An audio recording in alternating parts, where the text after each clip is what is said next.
How's it going, guys? My name is Voss, and if you're new to the channel, thank you so much for stopping by. Today we're something pretty cool. It's got 700 horsepower as it sits. It shoots a bunch of flames, and I'm just gonna cut to it, so enjoy the cinematic.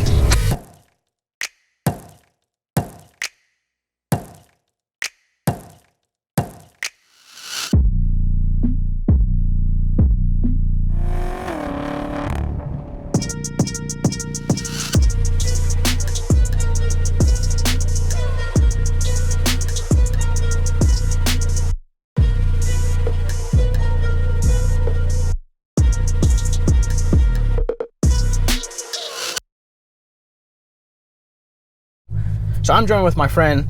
I'm Junaid. And this is his 700 horsepower flame-spitting M6. So tell me a little bit about it.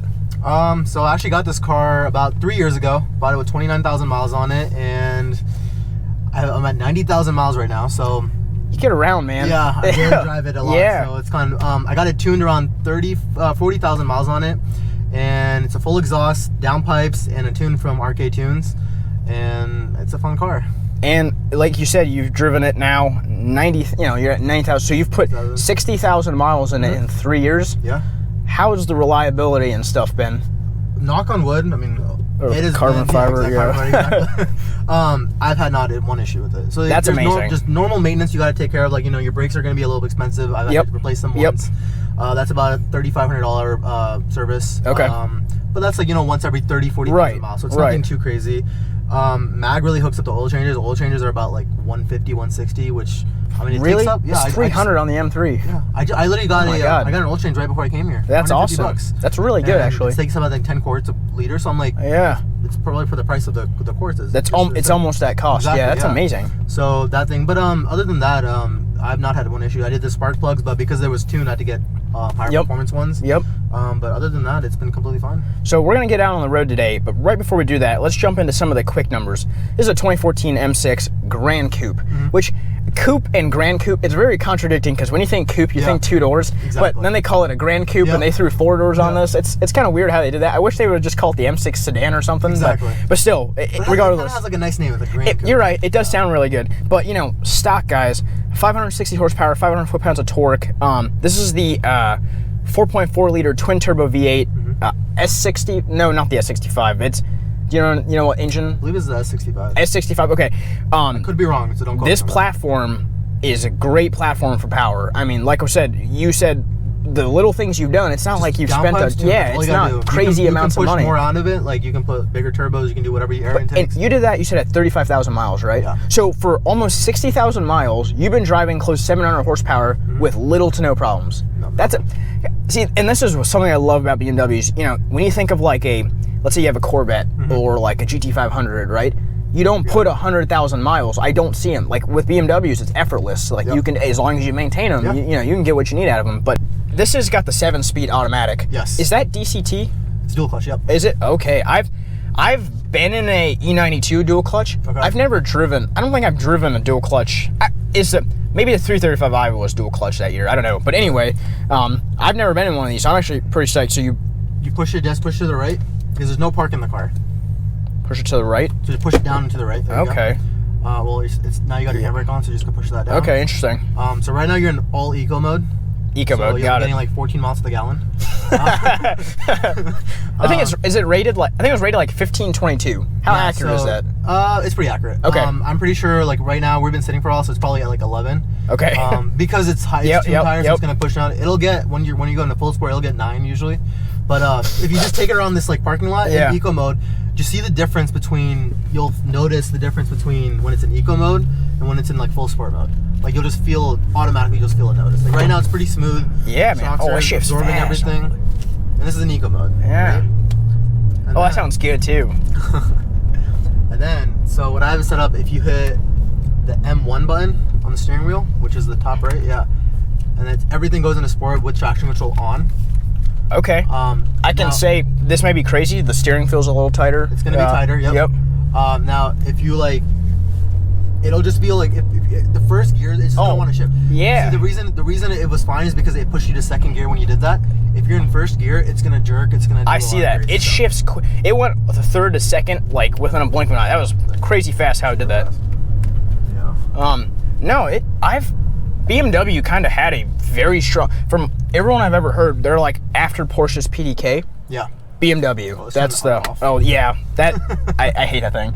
But everyone always tells me like after Porsche's PDK, BMW has one of the best dual clutch systems in the market. So I'm curious to see how this is going to be. It's phenomenal. If I want full manual to shift my own gears, it's in manual right now. Okay, but it will shift. So I push to left.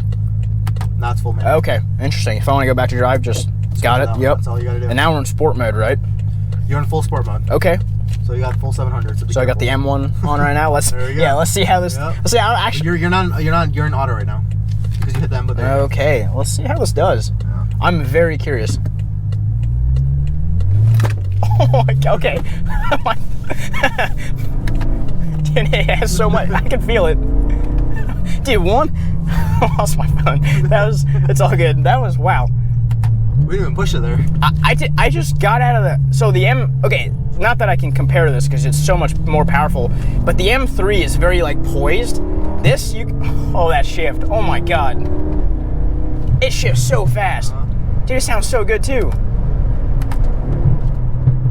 It'll crack. Oh, jeez. Yeah. But guys, this is fast. I think when these came out, this is going to be a lot faster than the other ones that I was talking about. The stock one, it had a curb weight of right around like 4,100 pounds, and it did 0 to 60 in under 3.7, 3.8 seconds. Yeah. This is a fast car. It is a car. For a 4-seat, 4-door, 5-seat family car, if you'd call it that. Yeah. No, it's a lot of fun. I mean, it's a heavy car, like you said. So it's not gonna I think 0 to 60, 0 to 100, a lot of cars are gonna beat me. I would say so, like a GTR and stuff like that. I don't know. At that speed, it's pretty powerful, man. It's usually high end. Like I've raced like a not race. I'm just like spirited drive. Yeah. On a track. You don't do that on the road. Right. I took off with the GTR, and so we took off. We were pretty neck and neck. He was pulling on me, and then as soon as we passed like 150, that's when it just took off. I passed him, and I really farther, So it's high end. It's geared really well. So, but it'll still get up. I think the reason why it loses is because rear wheel drive and it's 700 horse. It doesn't get enough traction. What tires you got running on this? I got Pirelli Super Sports. How have those been? They're amazing. Really? Okay. Awesome. They're amazing. It's just like I still get wheel spin, and that's just the M car. It is like anybody that has an M car, they're gonna know, especially that drives an M6. They just know it's gonna spin. But let's drop this. Dude, this shifts so quick. It's super fast. Yep. As soon as those turbos kick in, it's insane. Wow, this is incredible. So, talk to me about why'd you get an M6? What were you when you bought this? What were you looking for, and how'd you come up to this conclusion? So, I had I don't know what happened. So I bought this 3 years ago. I was looking at maybe like an M4 maybe, but then probably I can't even talk right now. I think it was an M4, but then what happened was like an M4 kind of just looks like any other BMW.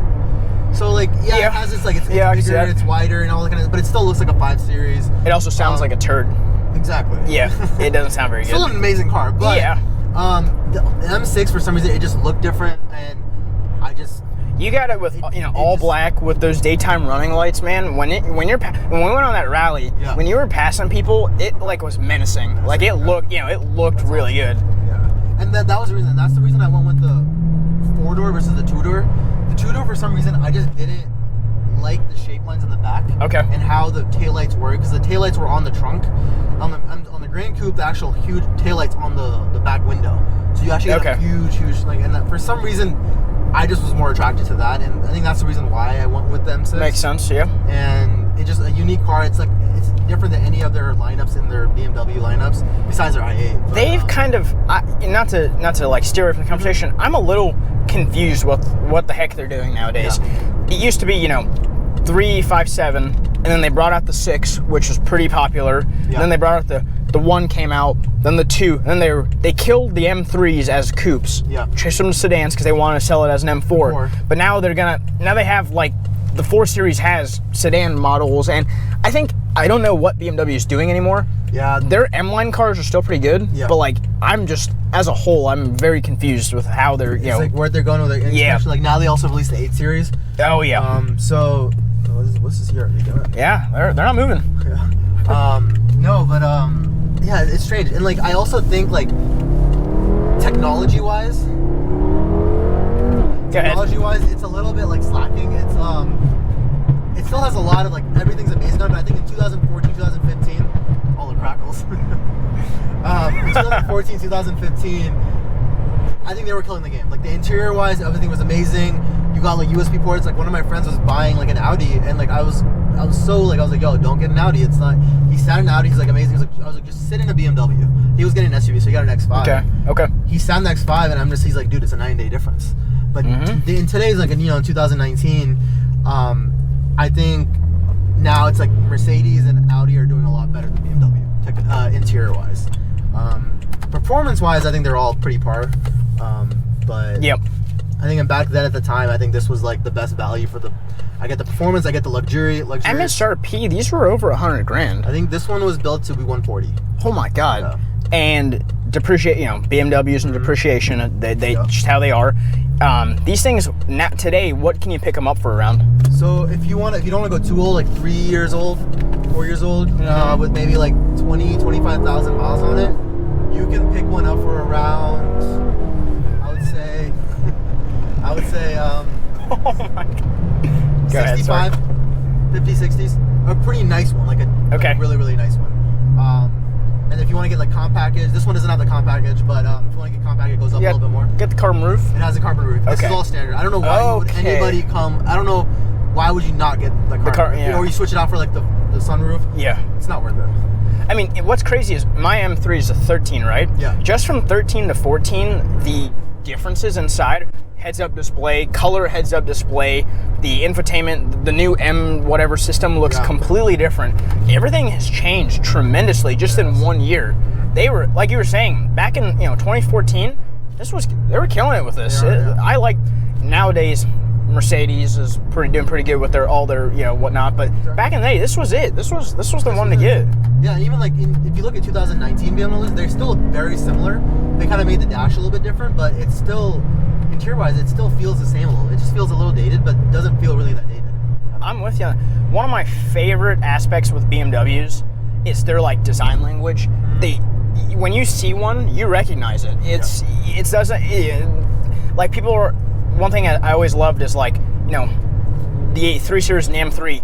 Yeah, they're both built on the 3 platform, but to me, like the M3 looks so much more aggressive. Same with the 6 Series and the M6, like 4 Series, M4. When you jump up to that M line, the cars their styling even though it's built on a similar platform, I don't vision them I don't see them as the exact same car. They're just so much better looking to me. It's crazy. But no, I love this thing. This thing's it's pretty like livable in 7. There's not any drone. It's pretty fun.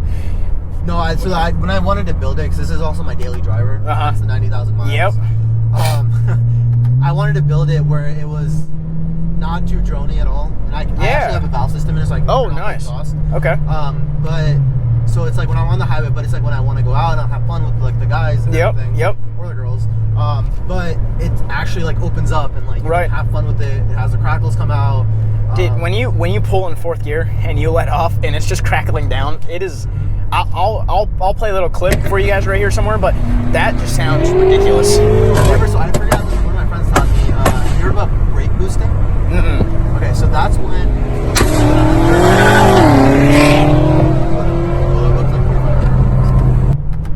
Yep. Okay.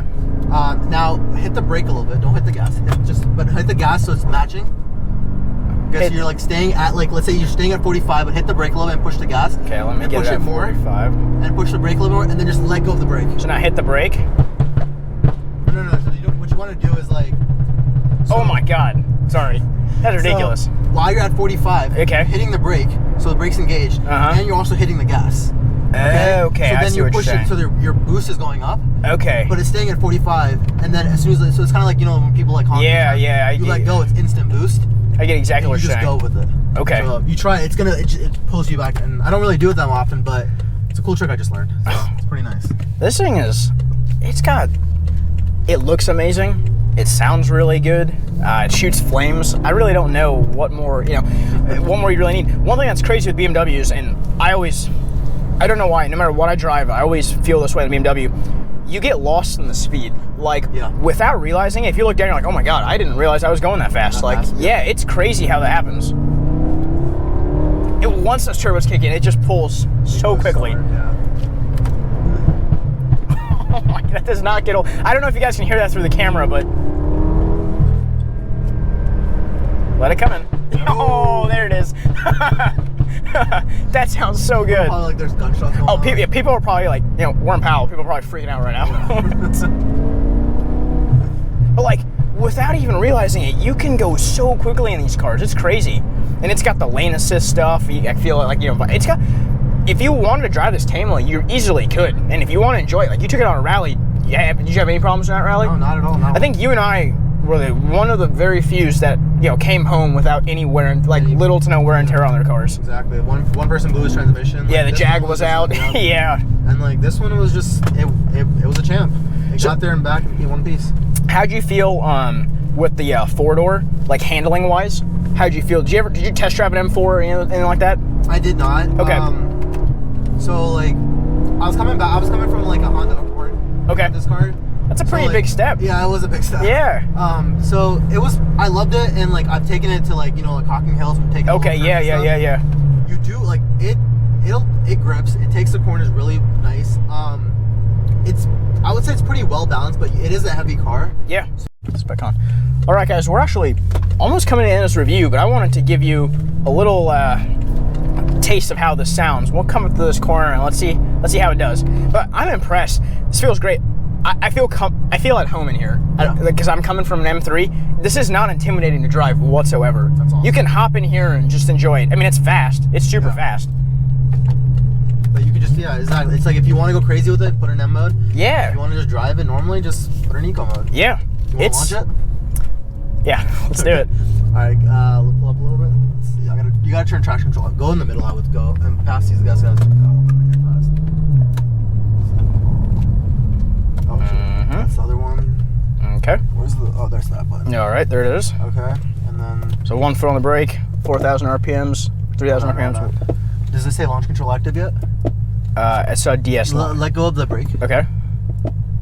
Yep. Okay, now just hit the gas all the way. Don't hit the brake. Okay. Hit the gas all the way down. Ready? Yep. Oh my God, dude. I was not expecting that for a second. Dude, it pulls so hard. Were you scared there for a second? I was like, oh, because I knew it was coming. Yeah. I was like, over here. I'm like. Hey, no, you're kidding. Have you ever rode passenger when someone's done that? No, I've never had anybody launch my car. One of my good friends did something like that where he got a Challenger, right, an RT, and he was driving it hard, and I was sitting there, I was like freaking out, and he's like, it doesn't feel that fast over here, so I went and drove it, and he was like, same thing, it was just like, he's like, holding on to the side the whole time. Yeah, I was grabbing these, like, you know, these handles right here, I'm like, oh gosh, and there was a car coming, I'm like, yeah, and then the car got sideways a little bit, so I was like, dude, I wasn't trying to scare you, but oh my God. It got a little squirrely there for sure. Yeah. That's the thing, so it's like, it's not all-wheel drive, so you're gonna get that wheel spin. When we get a chance, I'll let you drive the M3. Okay. It doesn't have anywhere near the amount of power, right? Yeah. But those PowerSport 4S's grip like none other. It will chirp. It will never spin the wheels, ever. Unless you like really, really try. It does not, You can redline a thing, it will not spin the wheels. Really? Yeah, it does those PowerSport 4S's have been amazing. Wow. But next tires. Yeah, also you try the M3 sometimes and you'll feel it. It's different. But like that guys, that was so much fun. We're coming to the end of this review. I hope you guys enjoyed that. This was great. Thank you so much for letting me try this out. If you have a second, head over to Instagram, check them out. You want to put your Instagram here? Yeah, it's Dark Knight M6. Okay, I'll put it on the screen right here, guys. Go check them out. Make sure you give them a follow. If you like this car, if you want to see more stuff with it, let me know. We can plan some more things. Maybe we can do some head-to-heads or something. We got some cars we can try to figure out, and we can do a little comparison review on. But guys, thank you so much for watching, and I will see you next video. All right, see you guys.